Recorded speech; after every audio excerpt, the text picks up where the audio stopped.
Дорогие телезрители, в этот воскресный праздничный день мы с вас с отцом Михаилом сердечно приветствуем. Ведь каждое воскресенье – это, по сути, малая Пасха. Каждый воскресный день мы сами вспоминаем события Светлого Христового Воскресения. Конечно же, раз в год мы всегда это событие празднуем, которое у нас называется праздником праздников торжеством из торжеств. Вот помимо такого вот великого празднования, воспоминания события Христового Воскресения, каждое воскресенье мы вспоминаем, мы вновь и вновь возвращаемся к теме воскресения Христа Спасителя из мертвых. Мы с вами, конечно же, ближе к Пасхе вернемся к этому вопросу. Ведь что нас делает христианами? Ведь недостаточно же просто, мы эту мысль уже несколько раз высказывали, и уже за эти передачи, и наши прошлогодние встречи, что нас делает христианами? От того, что мы просто переняли таинство крещения, носим на себе нательный крест, посещаем храм Божий по воскресным праздничным дням, это все, конечно, хорошо. Но это еще, скажем так, не делает нас в полной мере христианами. Мы сегодня, поскольку воскресный день, совершенно не лишне обратиться именно к теме Христового воскресения. Апостол, ближе к Пасхе мы, конечно, будем вспоминать слова апостольские, которые говорят, что если бы Христос не воскрес, то вера наша была бы тщетной, то мы были бы, наверное, самыми несчастными людьми, поскольку веровали бы какой-то басне, какому-то уж фантастическому, выдуманному какому-то событию. Поскольку для каждого из нас, кто считает себя или является даже православным христианином, истинно, скажем так, воскресение Христа является непреложным фактом. И вот то, что вот Христос воскрес, и то, что мы живем вот именно радостью о Христе воскресшем. Вот нередко мы читаем апостольские послания, мы сами читаем слова «непрестанно всегда радуйтесь, непрестанно молитесь». О какой же радости здесь апостол говорит? Чему мы должны радоваться каждый день своей жизни или допустим, воскресный день? Вот. Конечно же, мы, наверное, приблизимся к истине, если скажем, что истинная радость для любого христианина – это, конечно же, благая весть о Христе воскресшем. Когда Христос воскрес, своей силой поправил смерть, лишил смерти грех власти над человеком. Вот это и то, что через свое воскресение Христос Спаситель даровал каждому человеку возможность и способность воскреснуть и быть, и соцарствовать с Ним в Царстве Отца Небесного. Вот о какой радости, видимо, говорит апостол. Вот эту радость мы должны с вами ощущать, не только ощущать, мы должны в этой радости жить, и мы должны быть причастниками этой радости каждый воскресный день. Поэтому мы и называем каждое воскресенье Малой Христовой Пасхой. И поскольку мы сегодня коснулись темы апостольских посланий и о том, что мы должны пребывать в непрестанной молитве, всегда радоваться, хотелось бы сегодня еще побеседовать вот о чем, дорогие телезрители.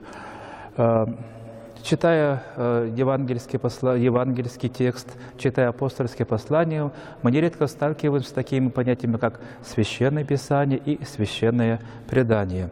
Может быть, для кого-то эти термины не знакомы, но те, кто, скажем так, решил для себя воцерковиться, то есть не просто в храм ходить, а все-таки осознанно, сознательно принимать участие в богослужениях, взять для себя правило ежедневное чтение Священного Писания, то не лишно сказать о том, что Священным Писанием мы называем прежде всего то, что у всех на слуху известно, это Библия, это книга, означающее слово «книги» в переводе с греческого языка. И Священное Писание мы делим на Священное Писание Нового Завета, то, что написано апостолами. И также мы Библию делим еще на вторую часть, гораздо большую, на Священное Писание Ветхого Завета. И есть еще так называемое священное предание. Если мы посмотрим на Священное Писание Нового Завета, туда входит 4 Евангелия, соборное апостольское послание, потом апостольские послания отдельных апостолов тем или иным христианским общинам. Мы, конечно, посмотрим, что оно не такое уж и большое.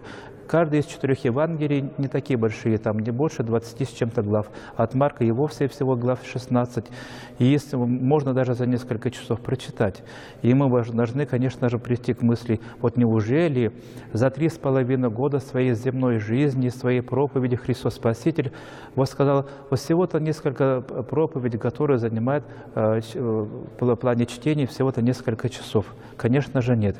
Ведь тем более свидетелем этому являются слова апостола Иоанна Богослова, который говорит, что если бы мы записывали каждое слово, сказанное Христом Спасителем, то мы весь мир, наверное, заполнили бы эти книги. Поэтому вот то, что не написано ни в Евангелии, не написано в апостольских посланиях, и то, что не находится в священных книгах Ветхого Завета, все вот, то, что вот передавалось в виде какой-то традиции из уст в уста, и называется священным преданием.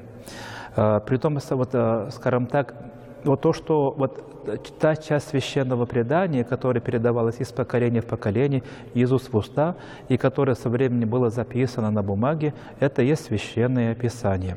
А то, что вот осталось в памяти, в литургической практике, вот мы, совершая те или иные празднования, вот, например, вот возьмем такой яркий пример, как осенение себя крестным знаменем во время молитвы, ношение нательного креста.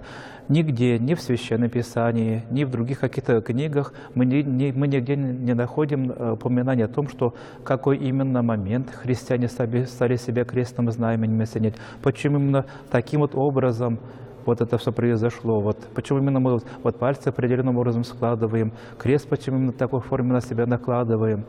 Вот об этом нет письменных свидетельств, но есть устное предание о том, что в какой-то момент, видимо, по особому действию Духа Святаго, ведь церковь есть живой организм. Это вот то, что вот, когда церковь возникла, в момент Пятидесятницы, она с того времени живет, как любой человеческий организм, вот, возрастая из силы в силу. Поэтому и Дух Святый, некогда полученный апостолами в день Пятидесятный, Он в церкви живет и изливать свои дары благодати на каждого вновь в церковь пришедшего в неоскудной форме. Вот ту благодать, которую получили апостолы, она и по сей день в церкви жива.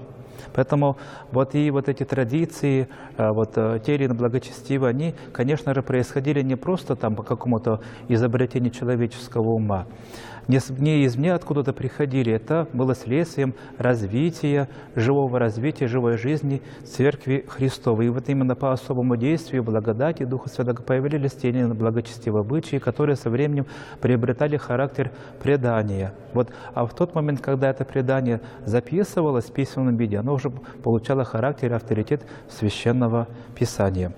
И вот говоря, возвращаясь опять к теме Священного Писания, вы, наверное, обратили внимание, что Евангелий всего у нас 4. Притом 3 из них, если мы внимательно посмотрим, это Евангелие от Матфея, от Марка и от Луки, описывают более-менее подробно земную жизнь Христа Спасителя. Именно по этим 3 Евангелиям можно узнать о троекратном посещении Христа на каждой Пасхе во время своей земной проповеди.